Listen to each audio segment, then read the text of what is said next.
을사조약. 1905년 11월 17일 일본이 대한제국 조선의 외교권을 박탈하고 보호국으로 삼기 위해 강제로 체결한 불평등 조약입니다.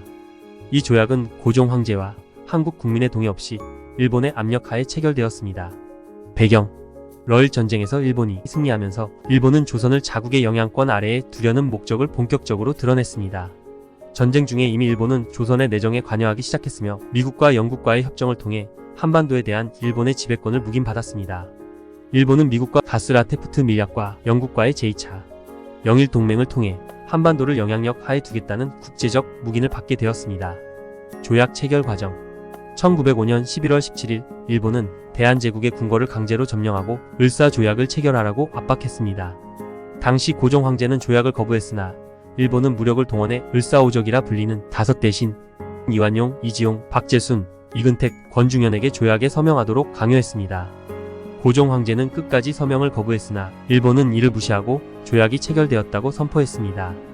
을사조약의 주요 내용: 대한제국의 외교권을 일본에 넘기고 대한제국은 외교 문제에 있어 자주성을 상실함.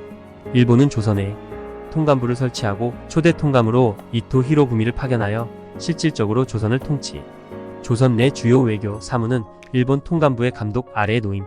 영향과 결과: 을사조약은 대한제국이 외교적 주권을 완전히 상실하게 한 조약으로 이후 일본은 점차 조선의 내정에 대한 통제를 강화했습니다.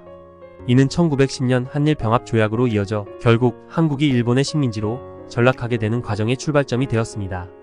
고종 황제는 을사조약의 부당함을 국제사회에 알리기 위해 여러 차례 외교적 노력을 기울였고 특히 1907년 헤이그 만국평화회의에 특사를 파견했으나 국제사회의 지원을 얻는 데 실패했습니다.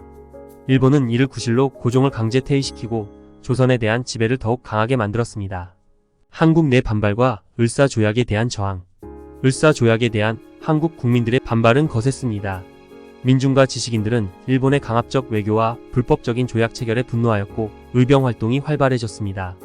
또한 윤치호, 이상설, 안중근 등 많은 독립운동가들이 조약의 무효를 주장하며 항일운동에 나섰습니다. 결국 을사조약은 일본의 한반도 지배의 서막을 알리는 불평등 조약으로 한국 역사에서 일본의 침략과 압제의 상징으로 남아있습니다.